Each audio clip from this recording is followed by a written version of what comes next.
Hello and welcome everybody. Today we are in Dekker Warmond in Warmond and we're going to do Should You Use the Gancho? I'm going to start right now.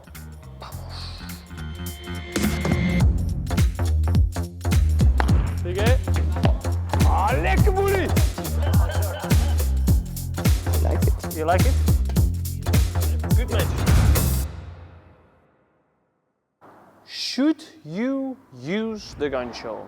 Very good question. Because it's a very easy to execute shot, so it's a shot that you will never ever miss. But on the other hand, it's also a very easy ball for your opponent. So should you use it, yes or not? And why and when we are going to explain in this video. So to show some ganchos, I'm going to play it with my left hand, so I'm right-handed. And I'm going to show this quite easy to do. So even though you play it from the forehand grip, it's not ideal, but you can still play the gancho. So if you find it difficult to change grip, you can also play from the forehand grip, which is this like pancake grip. You can still play a good gancho. So let me show you. I'm gonna do one smash and then one gancho, and you can see which one is easier. So I'm gonna play kick to the fence with my left hand. Gancho. First take, eh? So I will do one. Vibora, yeah, or gancho. In.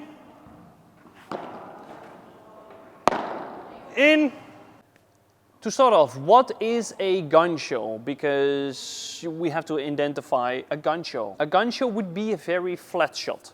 A hook, translated from Spanish. You will hit it with a straight arm, and this is a very safe shot. So for many players this is a very good shot to start off with, but is it interesting enough for advanced players? I would say that if I give some tips of the gancho, is that you have it in a continental grip, like we explain in all the videos, and do not make it so complicated. So if I play the gancho to the camera, I will have the face of my racket towards the camera and just play a very flat shot. So it's not there, it's not this, so that makes it very easy to execute. So I would highly recommend this for players that are starting, because it's a shot that is easier and you would not miss so many shots.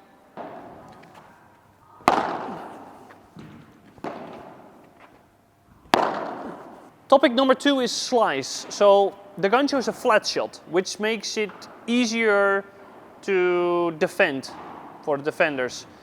I personally like to play all my shots, if possible, with slice.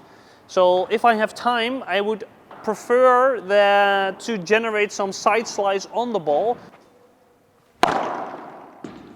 to let the ball have some strange effect when it bounces off the glass. So if I have time, I would always prefer not to play the gancho, because I can do more with slicing the ball. So if I choose between gancho and vibora, if I have time, I would always choose the vibora or even the bandeja. So also a soft kick smash is also an option because of the effect. It's more complicated to defend. Is the gancho a shot that you use in your matches, and on what side do you play? Let us know in the comments below. When not to use the gancho. So I made a list to cross out any options to make it easier for you to decide when you should not often play the gancho. So first of all, if the ball is super easy and you can smash the ball, it would be better to smash or to play like a fake smash on that shot. It would not be a gancho so much. So if you have time, if you are close to the net and you can smash, smash. 2 is when your opponents are wall huggers. So if they are very close to the glass, they are going to block the shot. And it is very easy to block the gancho because it's not a shot that you do when it's not a fast shot, because you play the gancho with a straight arm. So if your opponent is very close to the glass, they have a lot of time to respond to this slower shot. It could be an option to play it short to the fence when they are close to the glass. Oh! I would not play a gancho if the ball is very far away from you, because from here it's much easier to play a bandeja or a vibora.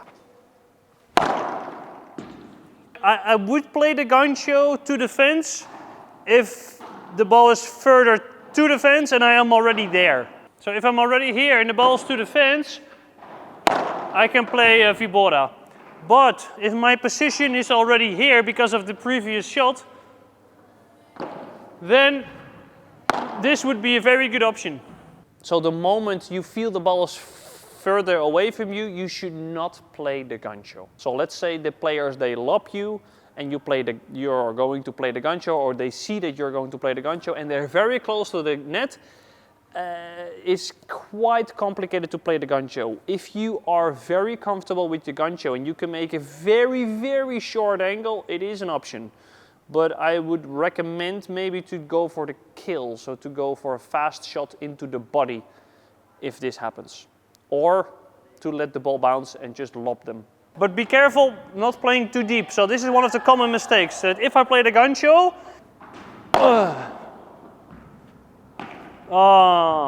yeah, so this is why the gancho might not work for you, because you play it super deep. So if this happens, play to the side wall. 4. So for what players is the gancho a good option? Well, first of all, for starters. It's the easiest overhead that you can possibly have. So I would highly recommend to use this if you want to play just a soft, flat shot. If you're just starting out with paddle, you want to learn the game as fast as possible. And this is also for tennis players. So if you're a good tennis player and you don't have a bandeja yet, it would be better to go for the gancho first, because you will understand paddle quicker. And for me, if I give lessons to people, I give them tools so they can play the game as fast as possible, or they understand the game as fast as possible. So if you don't feel like you can play a bandeja yet, if you can just play a softer smash or like a gancho to the corner, you will understand paddle quicker, you will not make any mistakes, and your opponents will still suffer. So if you learn to understand that a softer shot can hurt your opponent a lot, you understand paddle way quicker.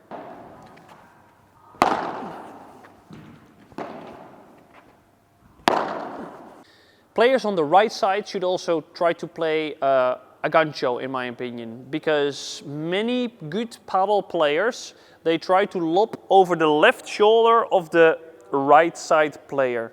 So if you are able to step and to do this, it is a way better shot than a high backhand volley, because it's a very complicated shot. So this is why you should also try to be able to play the gancho. You have to move a little bit more. So what I would recommend to all players is to play as much with your forehand overhead as possible and to try to avoid the backhand, because it's not so easy to play that shot. Number 5 is, when should you use the gancho based on your opponent's position? So first of all, it would be good to play the gancho when your opponents are going a little bit forwards. Because if they go a little bit forwards, there is space with a softer shot in the center and the ball dies, and it is very complicated to get. And it's also an option to play it soft to the feet or soft to the fence. So you have a lot of options when they are not super aggressive. Soft to the center is always nice.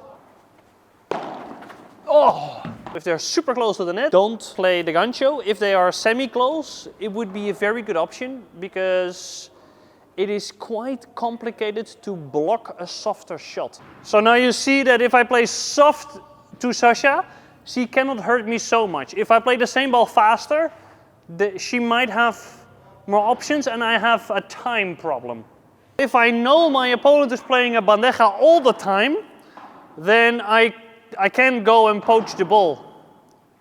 And if my opponent does like this softer shot on the feet or an angle, I'm a little bit scared to what to do. So should you play a gancho when your opponents like to play a fast game?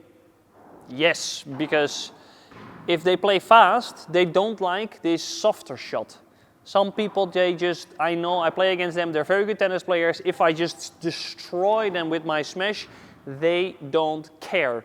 But if I play a slower shot, they have to work for the point. They cannot finish it. They like to finish the point early on. So against those players, I would highly recommend to slow down the game and to use the gancho for that. A lot of people ask on the YouTube channel, how can I slow down the game if I play against good tennis players on the paddle court? Gancho, slow down. We did a video recently on how not to get lobbed, and the gancho is also part of that. So if you use the gancho, you can also let the opponents attack you. So if you play the gancho, they might want to do a little bit more because it's a softer shot. So I know some of the players in the Netherlands where I play against is that I win the point somehow when I play a soft gancho, because they get a lot of time and they don't know what to do and they play it low instead of up. So when I play against very defensive players, sometimes I use the gancho in order to let them attack me. So it's a very difficult game type to win against if they lob all the time, but if you let them attack, they cannot attack because they're defending and they like to defend. So if you get them out of this defending habit, they might get a little bit like, oh, what do I do next? Lobbing, I love it. Hatsa, no way. So if you play this kind of gancho, very short one, I'm going to attack it. And then you change the rhythm of the game. 6 is when to play the gancho based on the incoming ball. So there are a lot of shots that you can play the gancho on instead of the vibora, the bandeja or the smash. But what are those specific shots? Because that's, I think, the most interesting part of the video. If the defender is playing a fast lob, so that would be like a low lob. So if the ball is high, I have a lot of time to smash or to do something. Yeah, if the ball is high and deep, I can play the vibora. Yeah, if the ball is high, so I can still smash. If the ball is more like this, then I have to play the gancho. Yeah, yeah. Otherwise you would lose the net position. If they play a fast lob over your left shoulder or over your head and you don't have any time to get a good smash in and you still want to hold the net position, you should play the gancho, because this is where it's made of, is that you get a difficult shot, it's behind you, but you can still manage to play a gancho to hold the net position, because you rather hold it and play a gancho than to lose the net position and be at the back of the court.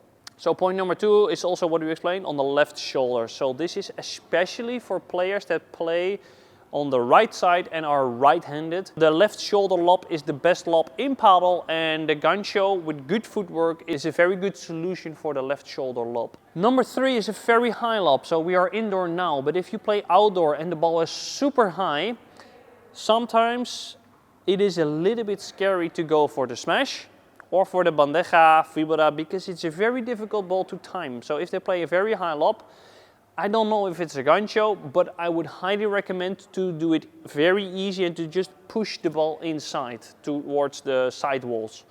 Because if you play that shot to the center, the ball will come up a lot. So I don't know if we call this a gancho, but I would highly recommend to use it when the ball is very, very high. 4, when it's very windy. I don't mean that if your partner farts that you have to do the gancho, but more when it's very windy outside. If you play with very windy conditions, it is very difficult to time the shot. So players that have shorter backswings are better in handling windy conditions. If your swings are very, very long, it's very hard to time it, because you have to come from quite far and the ball is changing direction. So if I come with a very large swing, I would make a mistake.